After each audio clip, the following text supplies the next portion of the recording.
Em 7 de março de 2014, o voo Malaysian Airlines 370 partiu de Kuala Lumpur com destino a Pequim.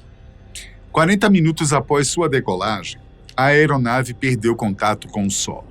Desviou de sua rota planejada e nunca mais foi encontrada. 11 anos após o ocorrido, as buscas por este, que é considerado um dos maiores mistérios da aviação, foram retomadas. E no vídeo de hoje você confere toda a cronologia por trás desse incidente, como a busca envolveu dezenas de nações ao redor do mundo, com os esforços cancelados e retomados várias e várias vezes para novamente retornarem. Além disso, também verá algumas das principais teorias traçadas pelos investigadores que, até hoje, anos depois, seguem sem apresentar uma explicação plausível para o que possa ter acontecido. Vamos lá? Tudo começou na madrugada de 8 de março de 2014, quando o voo MH370 saiu de Kuala Lumpur à meia-noite e 41 minutos com destino previsto a Pequim às 6h30 da manhã. Um voo que deveria ter durado apenas algumas horas jamais chegou ao seu destino. E não apenas isso, mas os radares chineses nunca registraram a entrada da aeronave em seu espaço aéreo. Ao todo, haviam 227 passageiros a bordo, e de 14 nacionalidades diferentes, sendo a maioria composto por chineses. Além dos passageiros, havia também 12 tripulantes, sendo que em nenhum momento durante o voo a tripulação relatou algum tipo de problema. Já nas primeiras 24 horas após o desaparecimento, vários países do Sudeste Asiático se uniram para buscar pela aeronave. Quando a busca inicial não deu resultados, os militares da Malásia enviaram uma segunda leva de helicópteros e navios. Conforme as horas avançavam, mais e mais países se uniram à busca. Todas as disputas territoriais na região foram suspensas, temporariamente deixadas de lado, enquanto a China se unia à busca enviando navios de resgate e as Filipinas enviaram aviões da Força Aérea. O Vietnã foi outro que também contribuiu, enviando navios e aeronaves. Até mesmo pescadores vietnamitas se uniram às buscas, relatando qualquer sinal suspeito que encontrassem no mar. Roy Deveraturda, o comandante do Comando Ocidental das Forças Armadas das Filipinas, chegou a declarar que, em tempos de emergência como este, temos que mostrar unidade de esforços que transcende fronteiras e problemas. Enquanto as buscas aconteciam, amigos e familiares dos passageiros do voo foram deslocados a um hotel próximo ao aeroporto de Pequim, aguardando por notícias. Nos dias seguintes, a China intensificou a ajuda enviando 2 navios de salvamento. O presidente chinês Xi Jinping disse que não pouparia esforços para encontrar o avião. No dia 10 de março, a área de busca foi ampliada, de 90 para 180 quilômetros. Essa expansão aconteceu ao redor do ponto onde o controle aéreo perdeu o contato com a aeronave, entre o leste da Malásia e o sul do Vietnã. Essa expansão só foi possível pois cada vez mais novos países se uniam às buscas. Eram cerca de 40 navios e 22 aeronaves, vindas da China, Estados Unidos, Vietnã, Malásia, Filipinas e Singapura. No dia 11 de março, a Força Aérea da Malásia informou que, após análises, o avião teria alterado sua rota original durante o voo. Segundo fontes militares, um radar da Força Aérea pôde identificar o avião sobrevoando uma região conhecida como Estreito de Malaca, por volta de 2h40 da manhã. Com isso, os investigadores puderam deduzir que, após o último contato com o controle de tráfego aéreo, o avião teria se desviado de sua rota inicial. No entanto, mais tarde, o próprio comandante da Força Aérea desmentiu essa informação, dizendo que, apesar dos radares militares terem captado algo, não era possível afirmar que se tratava do voo MH370. No dia 12 de março, Iskandar Sarudin, o embaixador da Malásia em Pequim, se uniu com os amigos e familiares dos passageiros para atualizá-los do que sabiam até então. Entre as informações, ele revelou que o último contato com a torre de controle veio do copiloto, quando o avião estava prestes a entrar no espaço aéreo vietnamita. A última mensagem do copiloto teria sido um simples "tudo bem, boa noite", e desde então nada mais foi dito. Em 13 de março, o jornal americano Wall Street Journal publicou uma reportagem relatando que, conforme investigações americanas, A aeronave teria voado por mais 4 horas após ter desaparecido dos radares. Um voo de 4 horas poderia ter levado o avião para até bem longe de seu destino, até regiões do Paquistão, Mongólia ou até mesmo na Austrália. As autoridades da Malásia, no entanto, negaram essa versão apresentada pelos investigadores dos Estados Unidos, dizendo ser impossível afirmar que o voo tenha realmente desviado de sua rota original. Porém, no dia 15 de março, Najib Razak, o próprio primeiro-ministro da Malásia, mudou essa narrativa, confirmando que, conforme investigações, a aeronave realmente teria se desviado de sua rota por um longo período, seguindo em direção às ilhas de Andaman. Conforme declarações do primeiro-ministro, o percurso do avião até o momento em que saiu da cobertura do radar militar primário da Malásia é consistente com a ação deliberada tomada por alguém em seu interior. Isso, por si só, descartou a possibilidade de que o avião tenha sido atingido por alguma pane.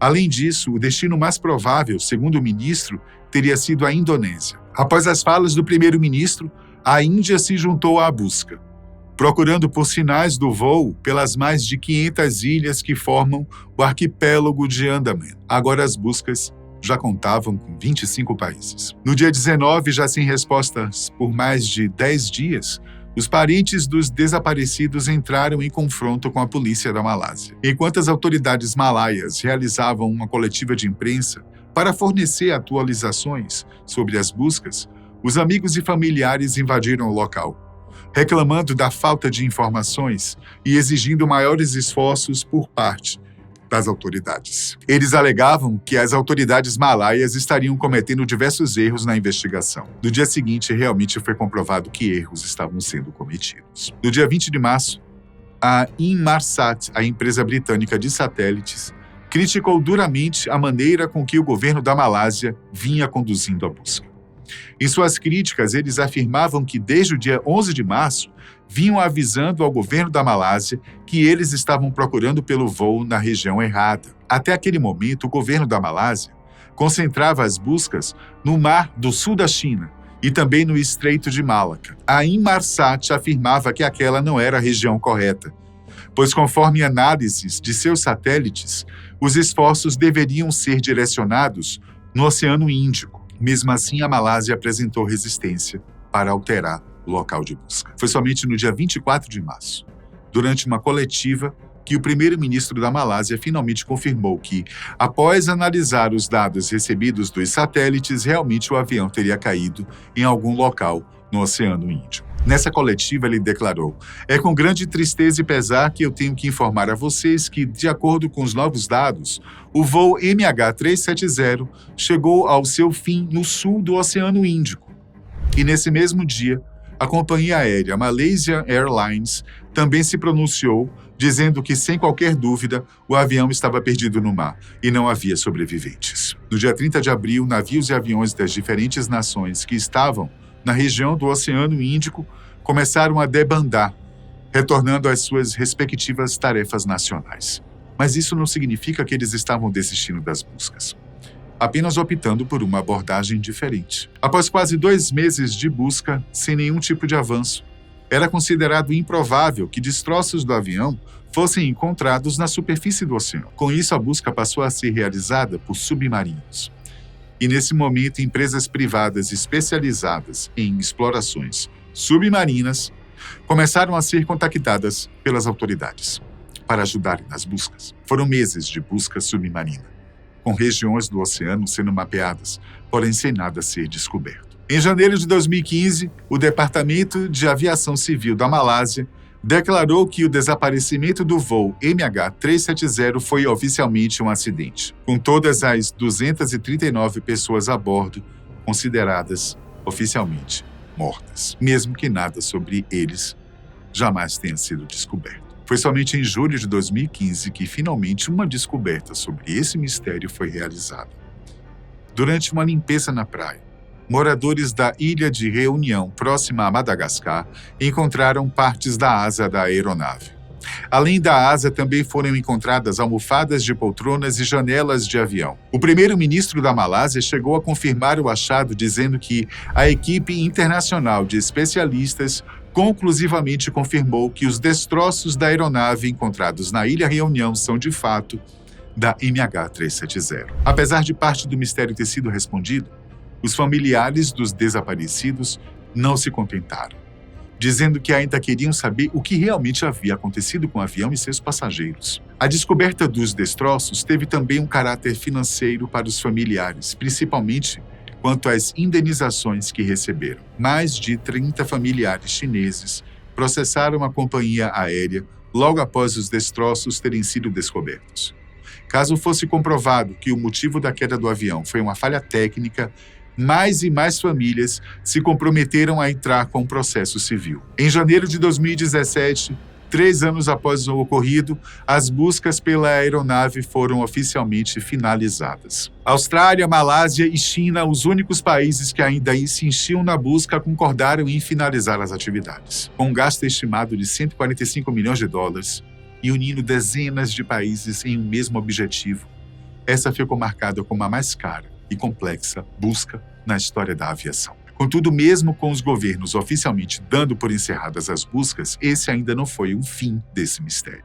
Em 2018, o governo da Malásia fechou um contrato com a empresa privada norte-americana Ocean Infinity, especializada em buscas submarinas. A empresa se comprometeu a dar prosseguimento às buscas, mapeando grande parte dos mares com seus equipamentos avançados. O acordo firmado previa um pagamento de 70 milhões de dólares para a empresa, porém, com uma importante cláusula. O pagamento só seria realizado caso eles conseguissem efetivamente encontrar a aeronave, ou pelo menos as caixas pretas, dentro do prazo de 3 meses. Apesar do contrato vantajoso e das promessas feitas pela Ocean Infinity, o prazo de 3 meses expirou e nenhum avanço foi realizado nas investigações. Agora, em 2025, mais de 10 anos depois, as buscas pelo voo MH370 foram retomadas. Em dezembro de 2024, o governo da Malásia anunciou que as buscas seriam retomadas em 2025 novamente pela Ocean Infinity. 7 anos após ter tentado e falhado, a Ocean Infinity voltou às buscas, novamente assinando o contrato no qual apenas receberá caso consiga encontrar a aeronave. Então, o que é que mudou de 2018 para 2025? E por que retomar as buscas logo agora? A tecnologia desenvolvida pela Ocean Infinity melhorou nesses últimos anos, a ponto deles confiarem que, agora, estão prontos para encontrar a aeronave. Dentre os diversos veículos submarinos autônomos que eles possuem, está também um navio de busca armada 7806. Todos utilizados para vasculhar uma área do fundo do mar com cerca de 15 mil quilômetros quadrados. Essa é a área na qual os pesquisadores acreditam que possuem mais chances de encontrar os destroços. Anthony Locke, o ministro dos Transportes da Malásia, confirmou a confiança na empresa, dizendo que eles nos convenceram de que estão prontos. É por isso que o governo da Malásia está dando continuidade. Entretanto, para a surpresa de todos, pouco tempo depois das buscas serem iniciadas, elas foram novamente interrompidas, sob a justificativa de falta de temporada. De acordo com Anthony Locke, trata-se de uma suspensão temporária e a Ocean Infinity retomará as buscas mais uma vez no final de 2025. Toda essa indecisão, com interrupções e remícios, apenas frustram os familiares das vítimas, que exigem das autoridades respostas sobre o que realmente aconteceu. Já são mais de 11 anos sem respostas, com cada vez mais dúvidas sendo levantadas. Até o momento, as autoridades envolvidas no caso não são capazes de fornecer explicações para o que realmente aconteceu com o voo. Por haver cidadãos norte-americanos no voo, até mesmo o FBI participou das investigações, tentando encontrar uma explicação para esse mistério. Eles também não foram capazes de encontrar nada. Antes de explorarmos as principais teorias sobre esse mistério, você arrisca alguma explicação sobre o que possa ter acontecido? Apesar de não haver explicações oficiais, algumas coisas foram descobertas, e muitas delas levantando as mais diversas teorias da conspiração, sendo que um ataque terrorista é a narrativa favorita de muitos. O que ajuda a reforçar essa ideia está no fato de que as autoridades da Malásia descobriram que 2 pessoas que embarcaram no voo não deveriam estar nele: o italiano Luigi Maraldi e o austríaco Christian Kozel. estavam na lista de passageiros do MH370, no entanto, nenhum deles estava na Malásia nesse dia. Ambos tiveram seus passaportes roubados anos antes, quando estavam em uma viagem de férias na Tailândia, sendo que no momento do voo, cada um estava em seu país de origem. Os passaportes roubados reforçaram as teorias de que o avião havia sido vítima de um possível ataque terrorista. Após diversas investigações, as autoridades conseguiram identificar quem eram os passageiros com passaporte falsificados. Tratava-se dos iranianos Mouria Nour Mohammad, de 19 anos, e Delavar Seyed Mohan Madreza, de 29 anos. Apesar dos passaportes roubados, a polícia da Malásia diz acreditar que eles não são terroristas. Conforme a polícia, o mais provável era que ambos tentaram emigrar ilegalmente para a Europa, sendo que a mãe de um deles o aguardava na Alemanha, e alega desconhecer o fato de que ele viajava com um passaporte roubado. O fato de duas pessoas com passaportes roubados terem embarcado no avião demonstra uma brecha de segurança. Porém, trata-se de algo relativamente comum em uma região considerada ponto de atração para imigração ilegal. Além dos dois passageiros que não deveriam estar no voo, a polícia também investiga passageiros que na última hora decidiram por não embarcar.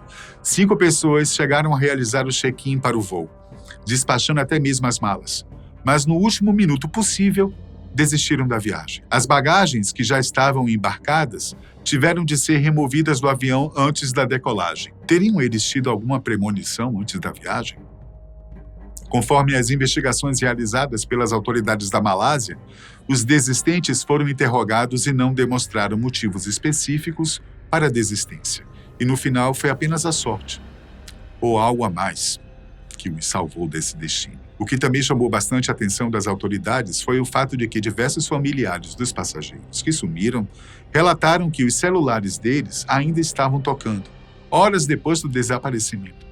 E não apenas isso, mas através do serviço de mensagens chinês, o QQ, também era possível ver o status dos passageiros como online. Em resposta, as autoridades da Malásia informaram que, apesar de alguns telefones realmente ainda estarem tocando, isso não significava necessariamente que eles estivessem conectados a uma rede. Poderia significar apenas que o sistema da empresa de telefonia estava procurando pelo número de telefone e tentando completar a ligação. Agora, já com relação ao status de online de algumas pessoas no QQ, isso acontece quando alguns usuários logam nele através de outros dispositivos, como computadores, notebooks ou tablets, e permanecem conectados com seu status sendo definido constantemente como online. E no final, a maior parte das dúvidas recaiu sobre aquele que era o principal suspeito, o piloto do avião. No momento em que ficou constatado que o avião realizou uma mudança em sua rota original, toda a suspeita recaiu sobre Zahari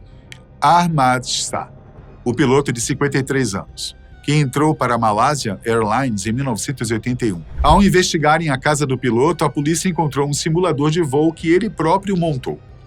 No simulador constavam pistas para a simulação de aterrissagem nos seguintes locais: o aeroporto das Maldivas, a ilha de Diego Garcia e as pistas na Índia, no Sri Lanka. Inicialmente, a presença do simulador não levantou suspeitas, pois o próprio Zahari falava abertamente sobre ele em suas redes sociais.